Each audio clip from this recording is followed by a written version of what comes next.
The morning sun filtered through the cypress trees, casting long shadows across the boat as Lily Chen adjusted her camera settings. At 34, she had built her career capturing wildlife in their most vulnerable moments. Today's assignment seemed routine, documenting the endangered ivory-billed woodpecker for a conservation magazine. The elusive bird had reportedly been spotted in this remote corner of the Okefenokee swamp, and Lily was determined to be the one to verify its existence. "You sure about going this deep in?" asked Joe, her guide, a weathered man in his 60s who had spent most of his life navigating these wetlands. Weather reports looking iffy later today.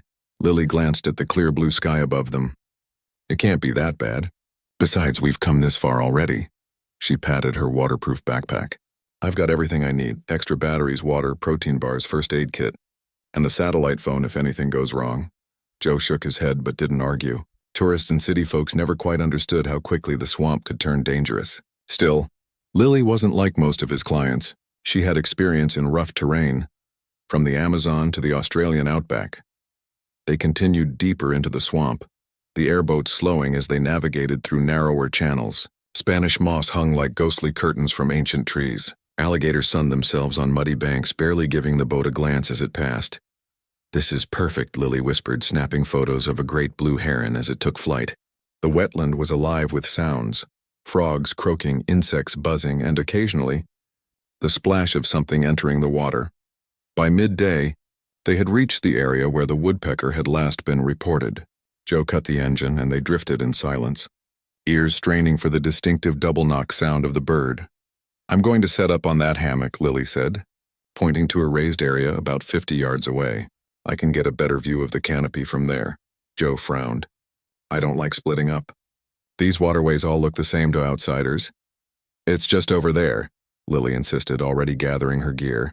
"I've got my compass and GPS. I'll mark my trail. 2 hours max, then I'll head back to this spot."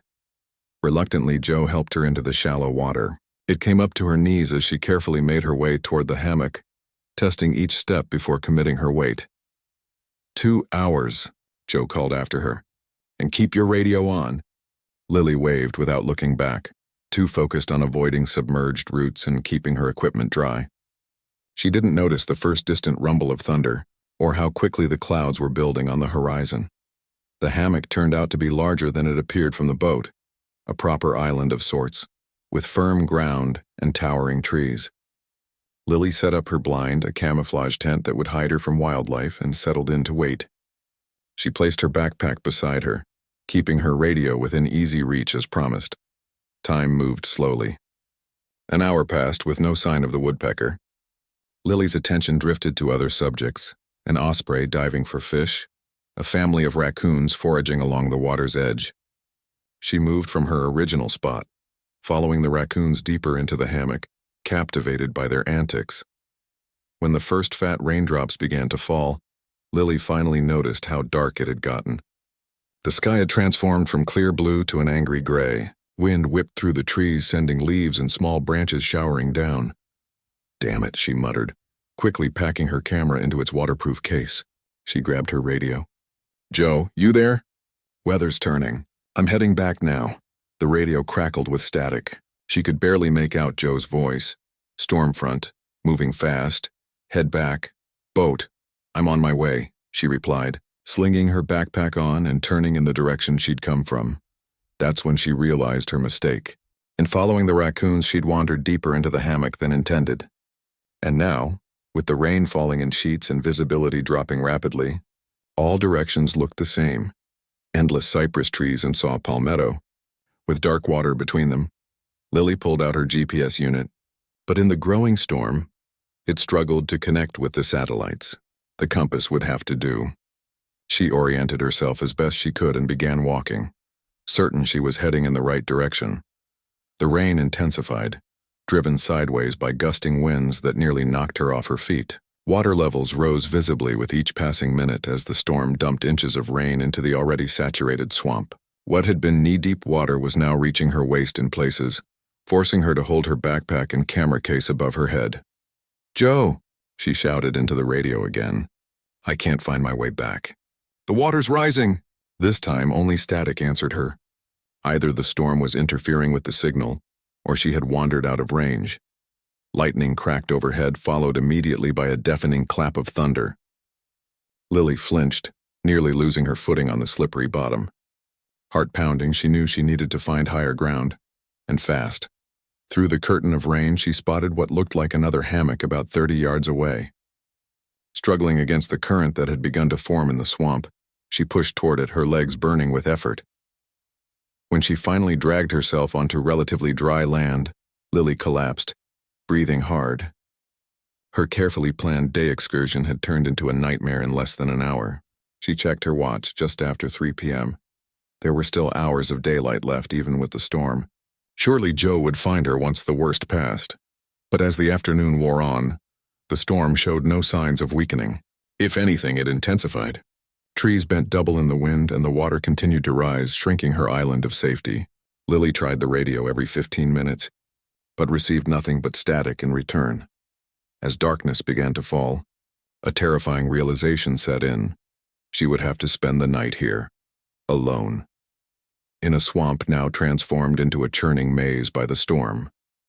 Using her training and the supplies in her backpack, Lily set about making the best of her situation. She found a massive cypress with sprawling roots that created a partial shelter from the rain. From her backpack, she pulled a space blanket, wrapping it around herself to retain heat. The night creatures of the swamp began their chorus, a different set of sounds from the daytime: owls hooting, frogs singing, and occasionally the grunting bellow of an alligator. Each unfamiliar noise made her flinch, eyes straining in the darkness. Lily checked the satellite phone only to find it had been damaged, likely when she'd struggled through the deeper water. The screen remained dark no matter what buttons she pressed. "Don't panic," she whispered to herself, fighting back tears. "They'll look for you in the morning." She tried her regular phone, but as expected, there was no signal this deep in the wilderness. The battery was at 42%. She needed to conserve it. Throughout the night, sleep came in fitful bursts, interrupted by the storm and the sounds of the swamp. Each time she woke, Lily tried the radio again, hoping to catch a response. But all she heard was static. By first light, the rain had finally stopped, though dark clouds still hung low. Lily was soaked, exhausted, and beginning to feel the first pangs of real fear. She had water and enough food for maybe 2 days if she rationed carefully, but without knowing which direction to go, moving might only take her deeper into the swamp. Her thoughts turned to her sister, who was expecting a call from her tonight about their mother's birthday plans. When Lily didn't check in, they would raise the alarm. But how long would that take? And how would anyone find her in this vast wetland?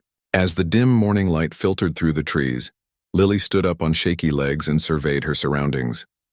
The storm had completely transformed the landscape. Landmarks she might have recognized were underwater, or changed beyond recognition. She was truly lost now. And no one knew exactly where to look for her in the thousands of acres of swampland. The realization was like a physical blow. This wasn't just a night of discomfort. This was the beginning of a fight for survival. And as the hours ticked by, her chances would only grow slimmer. Lily checked her radio one more time, pressing the talk button firmly. "This is Lily Chen. I'm lost in the southeastern section of the swamp. If anyone can hear me, please respond." Only silence answered her. With a deep breath, she gathered her remaining supplies and prepared for what would become the longest 32 hours of her life.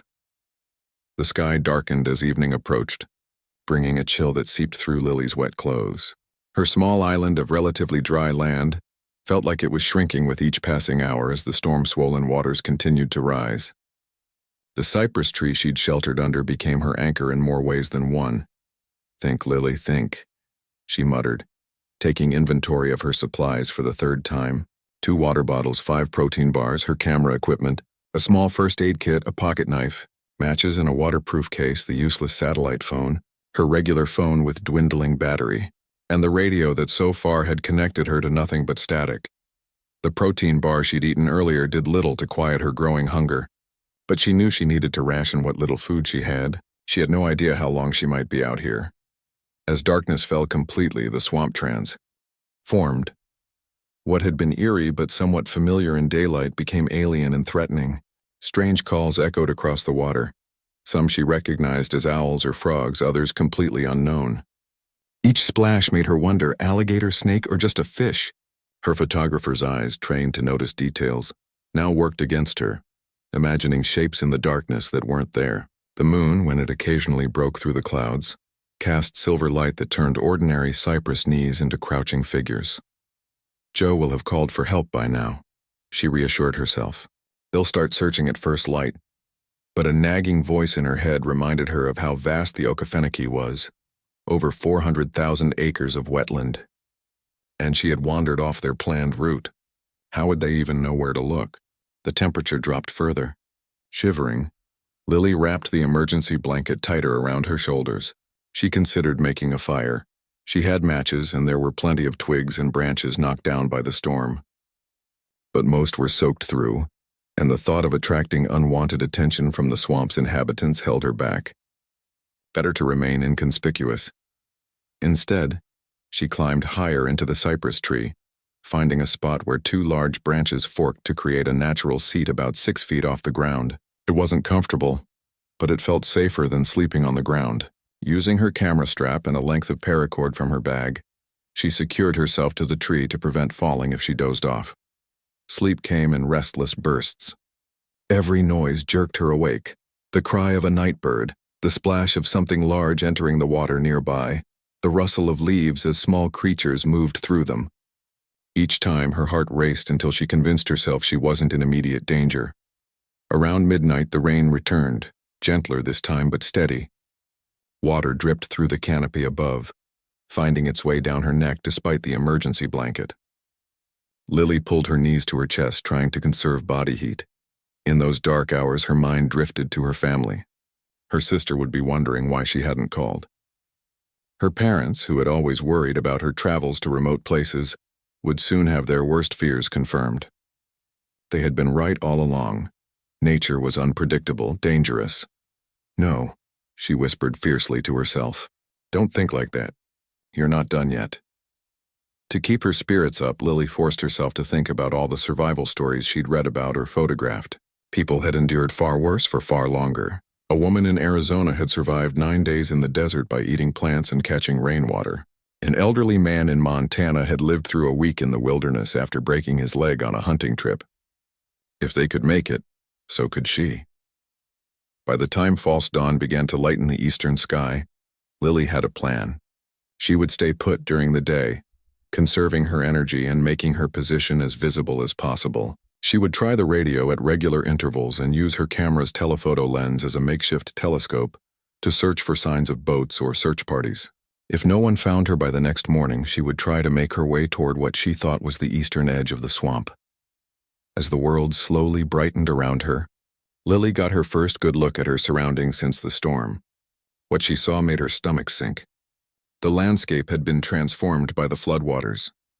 What had been distinct islands and channels was now a nearly continuous expanse of water, with just the tops of trees and occasional hammocks breaking the surface. Even worse, she couldn't recognize any landmarks. The storm had blown down trees and rearranged the floating vegetation. She had no idea which direction she had come from or which way led back to civilization. Carefully, Lily climbed down from her perch. Her muscles protested, stiff from the awkward sleeping position in the cold. Her clothes, though somewhat protected by the emergency blanket, were still damp. The small island she'd found herself on looked even smaller in daylight.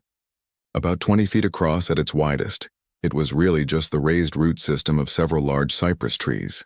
The water had risen overnight, leaving only about 10 feet of actual dry land. Lily unpacked her camera and attached the longest lens she had. Climbing back up to get a better vantage point, she scanned the horizon in all directions, looking for any sign of human presence, boats, buildings, even smoke from a campfire. Nothing, just endless swamp in every direction, beautiful and terrifying in its vastness. She tried the radio again. This is Lily Chen. I was separated from my guide during yesterday's storm. I'm stranded somewhere in the southeastern section of the swamp. Can anyone hear me? The same static response. Either the radio was damaged by water, or she was out of range of anyone who might be listening. Hunger gnawed at her stomach, but Lily limited herself to half a protein bar and small sips of water. She needed to make her supplies last. As the sun climbed higher, the temperature rose, turning the swamp into a steam bath. Insects swarmed around her, Mosquitoes, biting flies, and other bugs she couldn't name. Her insect repellent had been in Joe's pack, not hers. Each bite added to her misery, but she tried to ignore them, focusing instead on watching for rescuers. By midday, Lily was fighting despair. No planes had flown overhead. No boats had appeared in the distance. No voices had answered her radio calls. Was anyone even looking for her yet? She thought of Joe. He would have reported her missing by now. He would have told the authorities where they had been heading, where she had last been seen. But would that be enough? The sun beat down mercilessly. Lily retreated to the shade of the cypress, trying to stay cool while still keeping watch. Her water supply was dwindling faster than she'd hoped. The heat and stress made her thirstier than usual. She allowed herself just enough to keep her mouth from feeling completely parched. In the afternoon, an alligator appeared, gliding silently through the water about 30 feet from her island. Its eyes and snout barely broke the surface, but Lily could tell it was large, at least 10 feet long. She froze, watching as it passed by, apparently uninterested in her. Still, its presence was a stark reminder of the dangers surrounding her. As the day wore on, Lily battled not just the physical discomforts but also the psychological toll of being utterly alone. The swamp, for all its teeming life, felt like the loneliest place on earth. To keep her mind active, she began to take photos. It was partly professional habit and partly therapy, focusing on the beauty around her rather than the danger. A heron fishing in the shallows, dragonflies skimming across the water, sunlight filtering through Spanish moss. The familiar act of composing shots and adjusting settings brought a small sense of normalcy to her extraordinary situation. When sunset painted the sky in shades of orange and purple, Lily prepared for her second night. This time she knew better what to expect. She gathered what dry material she could find and arranged it into a more comfortable nest in the tree fork. She rationed another half-protein bar and a few careful sips of water. As darkness fell again, she secured herself to the tree and wrapped the emergency blanket around her shoulders. The night sounds began their symphony once more, but they seemed less threatening now, almost familiar. Lily checked her phone. The battery was at 17%, not enough to risk using it as a light source or for anything but the most urgent need. She turned it off completely to preserve what power remained. 24 hours had passed since she'd lost her way. She had survived a full day alone in the swamp, but she knew the real test was still ahead. Dehydration would become a serious concern within another day if she wasn't found, and hunger would soon weaken her, making any attempt to self-rescue more difficult. As she gazed up at the stars now visible through breaks in the clouds, Lily made a promise to herself. If no one found her by the next afternoon, she would try to find her own way out, no matter how slim the chances seemed. She wouldn't give up. One more day, she whispered to the darkness. Just find me in one more day. The swamp offered no answer, just the continuing chorus of night creatures going about their ancient routines, indifferent to the humans stranded in their midst. The first light of dawn broke over the visitor center at the edge of the Okefenokee National Wildlife Refuge. The parking lot, usually empty at this hour, was filled with trucks, SUVs, and official vehicles. Men and women in various uniforms moved with purpose, setting up tables, unfolding maps, and checking equipment. Joe Hampton hadn't slept. Dark circles rimmed his eyes as he pointed to a spot on a large map spread across the hood of a Fish and Wildlife Service truck. Here, he said, his voice rough from hours of explaining. This is where I let her off. She was heading toward this hammock about 50 yards from the boat. Ranger Tom Wilson, a stocky man in his 50s who had worked the swamp for over 2 decades, marked the spot with a red pin. And you're certain she had a radio with her? Positive, Joe nodded. Standard procedure. I never let anyone go off alone without one. She also had a satellite phone, but if she hasn't used it by now. He left the sentence unfinished. The storm that had separated them had finally cleared out overnight, leaving behind a perfect blue sky that seemed to mock their grim situation. The search for the missing photographer had begun in earnest the previous evening, but darkness and lingering weather had limited their efforts to the areas closest to where she was last seen. All right, people, listen up, called Ranger Wilson, and the buzz of conversation died down. About 30 searchers gathered around, park rangers, local law enforcement, wildlife officers, and volunteers from nearby towns. We've got a 34-year-old woman, Lily Chen, missing since yesterday afternoon. Experienced outdoors woman, but not familiar with this particular swamp. Last seen here, he tapped the map, heading east toward this hammock. The storm hit shortly after with winds up to 50 miles per hour and heavy rain. He paused, looking at the serious faces around him. The water level has risen nearly 2 feet since yesterday. Many landmarks have changed.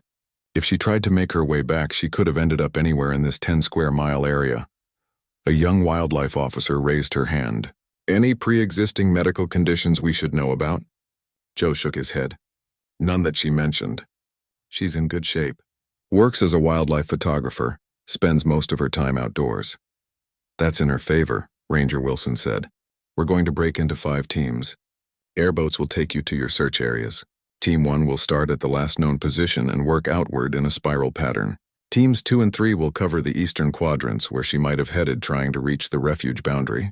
Teams 4 and 5 will take the southern and northern quadrants. Radio check-ins every 30 minutes. He gestured to a woman in a Coast Guard uniform. Lieutenant Dawson has arranged for helicopter support.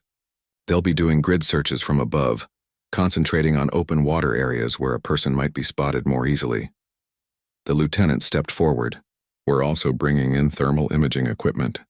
If she's out there, we should be able to detect her body heat, even through the canopy. No one mentioned what they were all thinking, that after nearly 24 hours in the swamp, with limited supplies and potential exposure, they might not be looking for a rescue anymore, but a recovery. As the teams dispersed to their assigned boats, a commotion at the edge of the parking lot drew attention. A woman in her 30s burst through the gathered emergency vehicles, her face tight with worry. Where's the person in charge? She demanded, scanning the crowd. I'm Nina Chen, Lily's sister. Ranger Wilson approached her, introducing himself with a gentle handshake. Ms. Chen, we're doing everything we can to find your sister. I knew something was wrong when she didn't call last night, Nina said, her voice shaking slightly. We always check in when she's on assignment. Always. When I couldn't reach her or her guide, I got on the first flight I could find. Joe stepped forward, guilt written across his weathered face. Ms. Chen, I'm Joe Hampton. I was guiding your sister yesterday when we got separated. I'm so sorry, Nina cut him off. You can be sorry after we find her. Right now, I need to know everything. Where she was last seen, what she was wearing, what she had with her. Her voice was controlled, but her hands trembled. While Ranger Wilson brought Nina up to speed, the search teams launched their airboats into the swamp. The distinctive roar of the propellers echoed across the water as they headed toward their assigned areas. In Team 1's boat, a local volunteer named Pete turned to his partner, a young park ranger. You think we'll find her? The ranger adjusted his sunglasses. If anyone can survive a night out here, it's someone who knows what they're doing. And from what the guide said, she's experienced. Yeah, but experienced in the Okefenokee? That's different, Pete replied. I grew up near here. Been fishing these waters since I was a kid, and I still get turned around sometimes. After that storm, everything looks different. Their airboat slowed as they approached the coordinates of Lily's last known position. The water was high, covering what would normally be distinct islands. Only the tops of cypresses and a few higher hammocks remained above the waterline. Fan out, called the team leader. Look for any sign. Disturbed vegetation, pieces of equipment, footprints on higher ground. Back at the command center, Nina paced restlessly as she waited for news. She had provided photos of Lily and details about her sister's equipment, the make and model of her cameras, the color of her backpack, the clothes she would have been wearing. She's smart, Nina told Ranger Wilson, and she doesn't panic. If anyone can figure out how to survive out there, it's Lily. That helps us, he assured her. People who stay calm make better decisions. They're more likely to stay in one place if they're lost, which makes them easier to find. Unless she tried to find her way out, Nina said quietly. The ranger didn't respond to that. They both knew that people trying to self-rescue often made their situation worse, wandering farther from search areas and exhausting their limited resources. Lieutenant Dawson approached with a tablet showing a map of the search grid. The helicopter is up. We've got 2 more joining within the hour. If she's in an open area and able to signal, we'll spot her. And if she's under the canopy? Nina asked. That's why we have the ground teams, the lieutenant replied. Between the boats and the air support, we'll cover the entire area. Hours passed with no sign of Lily. The sun climbed higher, turning the swamp into a steaming cauldron. Search teams radioed in regular reports. Nothing found. Moving to next grid, checking another hammock. At the 3-hour mark, Ranger Wilson gathered the command team. We need to consider expanding the search area. If she kept moving after getting lost, she could be miles from where we're looking. We don't have the resources to cover a significantly larger area with the same thoroughness, Lieutenant Dawson pointed out. And we lose daylight in about 8 hours. Then we prioritize, Wilson decided. Where would she most likely go? Joe studied the map. She's a smart woman. If she realized she was lost, she might try to head toward the sun, east toward the refuge boundary. Or she might look for higher ground and stay put. The problem is the water level, another ranger added. What was high ground yesterday might be underwater today. Nina, who had been listening silently, suddenly spoke up. Her camera. She would want to keep it dry. She'd find the tallest tree, the highest spot she could. Joe nodded slowly. That makes sense. She was very protective of her equipment. Then we focus on the highest points in each sector, Wilson decided. And we use the thermal imaging where the canopy is densest. As the day wore on, the searchers battled heat, insects, and growing fatigue. Several volunteers had to be rotated out, overcome by the humid conditions. The helicopter crews reported difficulty distinguishing potential targets from wildlife. Every heat signature required visual confirmation, slowing their progress. By mid-afternoon, Nina's earlier confidence had begun to fade. She sat in a folding chair under the command tent, staring at her phone as if willing it to ring with good news. Joe approached cautiously, offering a bottle of water. We're not giving up, he said. Not even close. It's been over 24 hours, Nina whispered. How long can someone last out there? Longer than you might think, Joe replied. I've seen people survive 3-4 days in conditions like this. Your sister had water with her, some food. If she stayed calm and found shelter. He trailed off, not wanting to offer false hope. A commotion from the radio station drew their attention. One of the team leaders was reporting in, his voice excited but broken by static. Possible sign, camera lens cap, matches description. Nina was on her feet instantly, rushing to the communications table. Ranger Wilson was already there, speaking into the radio. Repeat location. Over. Sector 4, Grid 12. Eastern edge of a small hammock. Also found disturbed vegetation, possible footprints. Over. Wilson marked the spot on the map. It was nearly 2 miles from where Lily had last been seen. Far enough that she could have wandered in confusion. But not so far as to be completely implausible. All teams converge on Sector 4, Grid 12, he ordered. Helicopter support requested for visual confirmation. Nina gripped the edge of the table, her knuckles white. Is it her? Did they find her? They found something that might belong to her, Wilson corrected gently. It's a good sign, but we need to confirm. The next hour was the longest of Nina's life. Updates crackled in over the radio as teams repositioned to the new area of interest. The helicopter reported it was 5 minutes out from the location. Then, just as hope began to build, came the deflating news. Lens cap confirmed Canon brand. Consistent with missing persons equipment, reported the team leader. But extensive search of surrounding area shows no other signs. May have been carried here by water. The disappointment was palpable in the co. From her island, Lily heard the distant thump of helicopter blades. With the last of her strength, she raised her camera again, triggering the flash repeatedly, hoping against hope that someone would see it. But the helicopter moved in a grid pattern that took it away from her position before coming back. Each time it approached, she flashed frantically. Each time it turned away, her heart sank lower. Her camera battery warning began to blink. Just a few more flashes left before it died completely. Lily saved them, waiting for the helicopter to come closer again. The day wore on. The search continued with increasing urgency as Lily approached the 48-hour mark, a critical threshold in wilderness survival. Statistically, chances of finding someone alive dropped significantly after 2 full days of exposure. At the command post, Nina refused to acknowledge the grim looks being exchanged among the rangers. My sister is alive, she insisted. She's tough. She knows what to do. Ranger Wilson nodded, not wanting to crush her hope, but knowing they needed to be realistic. We're doing everything we can, but we should discuss how long we can maintain this level of resources. His radio crackled to life. Command, this is Team 4. We found something. A backpack strap caught on a cypress knee. Matches the description of the missing woman's gear. A surge of activity followed as teams converged on the new location. The backpack strap was definitely from Lily's pack. Nina confirmed it from photos. But there was no sign of Lily herself. The current could have carried it from anywhere, Joe pointed out. But it gives us another reference point. They mapped the two confirmed finds, the lens cap and now the backpack strap. Drawing a line between them suggested a general direction of water flow during the storm.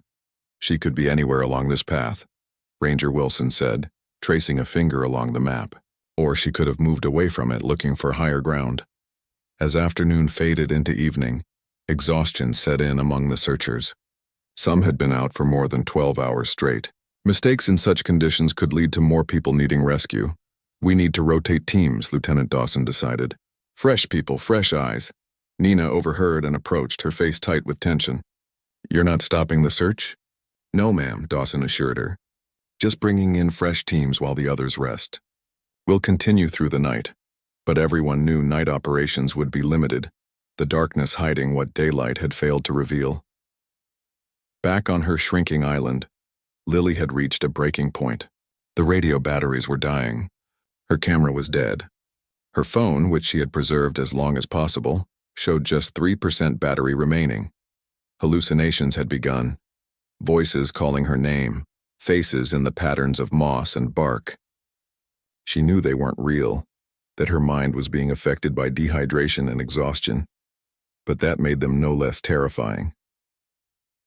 As the sun set on her second full day in the swamp, Lily made a desperate decision. Using her knife, she cut a strip from her shirt and tied it to a branch as a marker. Then, with the last of her strength, she waded into the water. If no one could find her here, she would try to find them. She would follow the current, moving from island to island during the night, looking for lights, listening for engines. It was risky. Dangerous wildlife was more active at night, and in her weakened state, swimming was hazardous. But staying put had failed her. As darkness enveloped the swamp once more, Lily Chen began her desperate journey, clinging to floating logs when possible, swimming weakly between points of land, guided only by the faint light of stars through the canopy. At the command center, Ranger Wilson made a difficult announcement to the gathered teams. If we don't find her by noon tomorrow, we'll need to discuss scaling back the operation. I know none of us want to hear that, but it's the reality we face. The unspoken truth hung in the air. They might no longer be looking for a rescue, but a recovery. Nina, overhearing, turned away, tears streaming down her face. 36 hours, she whispered to herself. Please, Lily, hold on for just a little longer.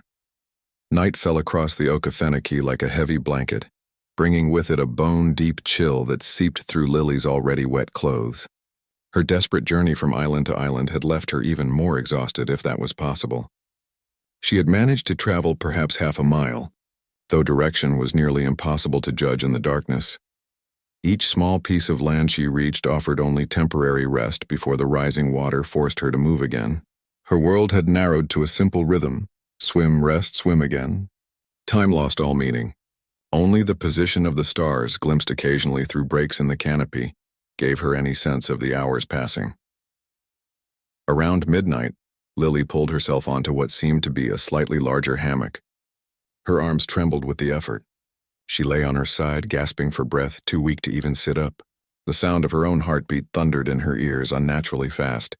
She knew the signs of severe dehydration, the dizziness, the confusion, the racing heart. Her body was shutting down system by system. Keep moving, she whispered to herself, but her limbs refused to obey. She needed to rest just for a little while. As she lay there, strange lights danced at the edges of her vision. Another hallucination, she assumed. But then a distant sound reached her ears, the low drone of an airboat engine. Not a hallucination. Real. Lily fumbled for her radio, her fingers numb and clumsy. The battery indicator showed almost nothing left, but maybe, just maybe, there was enough for one last transmission. At the edge of the search perimeter, nearly 3 miles from the command center, a volunteer named Dave Weber sat in his truck, monitoring the radio frequencies, a retired communications specialist. He had brought his own equipment to supplement the official search effort, a HUD, high-sensitivity receiver that could pick up transmissions, too weak for standard equipment to detect. Most of the search teams had returned to base for the night, with only a skeleton crew continuing operations in the darkness. But Dave had volunteered for the overnight radio monitoring shift, unwilling to go home while a woman remained lost in the swamp. For hours, he had listened to the routine chatter of the search teams, occasionally adjusting his equipment to filter out background noise. His eyes burned with fatigue, but he refused to let himself doze. Just after midnight, as he was taking a sip of lukewarm coffee, something caught his attention. Not a voice, but a change in the static pattern on one of the channels. He adjusted the dial, increasing the gain, focusing the directional antenna. There it was again, a faint signal, barely distinguishable from the background noise. Dave reached for his headphones, slipping them on and closing his eyes to concentrate better. Words. There were words buried in the static, so faint he could barely make them out. Back on the hammock, Lily pressed the transmit button on her radio, summoning the last of her strength. "This is Lily Chen," she managed, her voice a hoarse whisper. "Can anyone hear me?" The effort sent a wave of dizziness through her. She waited, listening for a response, but heard only the same static. "Please," she tried again, even softer now. "I'm still out here." Her finger slipped from the transmit button. The radio fell from her grasp, landing in the mud beside her. Lily closed her eyes, fighting against the darkness threatening to engulf her consciousness. One last try. She had to make one last try. With tremendous effort, she reached for the radio again. This time, she didn't waste strength on words. What was the universal distress signal? 3 shorts, 3 longs, 3 shorts, SOS. But she couldn't even manage that. Instead, she pressed the button and whispered the only thing she could think of. One left. Just 2 words. A desperate message that only one person was still alive out here, still waiting to be found. In his truck, Dave sat bolt upright, nearly dropping his coffee. "One left," the whisper had said. So faint he might have imagined it, but he was certain he hadn't. He reached for his own radio, not the receiver, but the transmitter connected to the command center. "Command, this is Weber at Perimeter Station 6. I've got a transmission." Extremely faint. Female voice, sounds like she said 1 left. "Over." At the command center, the night supervisor grabbed the radio. "Weber, repeat." "You received a transmission from the missing person?" "Over." "Affirmative. Very weak signal, but definitely human. Female. Just 2 words. 1 left. Attempting to establish communication now." "Over." Nina, who had been dozing on a cot in the corner of the command tent, was instantly awake. She rushed to the radio station. "That's her." "That has to be her." The supervisor held up a hand for silence as Dave's voice came through again. "I'm triangulating the signal now, based on signal strength and direction. Plotting coordinates. She's approximately 2 miles southwest of my position, Sector 5 near Grid 17, outside our primary search area." The night supervisor was already mobilizing. All available night teams converge on Sector 5, Grid 17. Possible contact with missing person. "Repeat, possible contact." Nina grabbed Joe's arm, her fingers digging into his sleeve. "She's alive. After all this time, she's still alive." Joe nodded, tears welling in his eyes. "Let's bring her home." Dave kept trying to establish communication with Lily, but the faint signal didn't come again. Either her radio had finally died, or she had lost consciousness. "Command, I've got the best possible fix on her location," he reported. "Sending coordinates now. But be advised, signal has ceased. No further contact." 2 airboats launched into the darkness, their powerful spotlights cutting through the night. Lieutenant Dawson coordinated from the air, a helicopter with thermal imaging equipment already lifting off. "We've got a 20-minute window at most," Ranger Wilson told the teams. "If she's as weak as we fear, every minute counts." On her small island, Lily drifted in and out of consciousness. The radio lay silent beside her, its battery finally exhausted. She thought she heard voices calling her name, but she had heard that before. Hallucinations born of desperation and dehydration. This time was different, though. The voices were getting louder, more distinct, and there were lights, bright beams sweeping across the water, across the trees. With the last of her strength, Lily lifted her hand, trying to signal, but the motion was so small, so feeble, it would be impossible to see. The airboat engines grew louder, then cut suddenly. Voices called her name. Real voices. So close now. "Here." She tried to call back, but no sound came from her parched throat. Flashlight beams swept the small island, passing over her once, twice, then freezing. There, over there, someone shouted. Footsteps splashed through shallow water. Hands touched her shoulder, her face. Lily. Lily Chen, can you hear me? A face swam into view above her. A young ranger, his eyes wide with disbelief and relief. We found her, he shouted over his shoulder. She's alive. Get the medical team now. Gentle hands lifted her, wrapped her in something warm. Someone held a water bottle to her lips, letting her take small, careful sips. You're going to be okay, a voice assured her. We've got you now. You're safe. Lily couldn't speak, couldn't even nod, but a single tear slid down her cheek as the reality sank in. They had found her. Against all odds, they had heard her whisper in the darkness. The journey back to the command center passed in a blur for Lily. The airboat, the waiting ambulance, the flurry of activity around her. The fluids were already flowing into her arm, bringing life back to her failing body. As they loaded her into the ambulance, a familiar face appeared, Nina, her eyes red from crying, her smile brighter than any light Lily had seen in days. I knew you wouldn't give up, Nina said, clutching her sister's hand. I knew you'd hold on. Lily squeezed her sister's fingers weakly, still unable to speak but communicating everything that mattered in that simple gesture. Joe stood nearby, hat in his hands, his weathered face lined with emotion. Ms. Chen, he began, I can't tell you how sorry. Lily shook her head slightly, stopping his apology. There would be time for that later. For now there was only relief, gratitude, and the profound joy of being found. As the ambulance doors closed, Lily caught a glimpse of the dozens of people gathered around. Rangers, volunteers, search teams, all cheering, many with tears on their faces. They had refused to give up on a stranger, had given everything to find one lost soul in a vast wilderness. At the hospital, doctors marveled at Lily's condition. Severe dehydration, beginning stages of kidney failure, countless insect bites and exposure. Yet she had survived. Her outdoor experience had saved her life, they said. That, and her stubborn refusal to give up. 2 days later, still in the hospital but well on the way to recovery, Lily was finally able to tell her story to the assembled rangers and news reporters. I never would have made it if not for Dave Weber, she said, her voice still raspy but growing stronger. He heard me when no one else could. Dave, a quiet man unused to attention, blushed at her praise. Just doing my job, he muttered. Right place, right time. And the right equipment, Lieutenant Dawson added. That receiver of yours picked up a transmission our standard gear couldn't detect. We're looking into upgrading our systems based on your setup. Ranger Wilson nodded. Sometimes it's not about how loud you can shout. Sometimes it's about who's really listening. 1 week after her rescue, Lily returned to the visitor center at the edge of the Okefenokee. Her body was still recovering, but her spirit demanded this visit. She needed to thank everyone properly, to bring closure to her ordeal. As she stood before the gathered search teams and volunteers, Lily found herself at a loss for words. How could she possibly express what their efforts had meant to her? In the end, simplicity was best. You never gave up on me, she told them, her eyes moving from face to face. Even when logic said you should. Even when hope seemed lost. You kept searching, kept listening, and because of that, I'm alive today. She reached for Nina's hand, drawing strength from her sister's presence. People ask if I'll ever go back into the wilderness after this.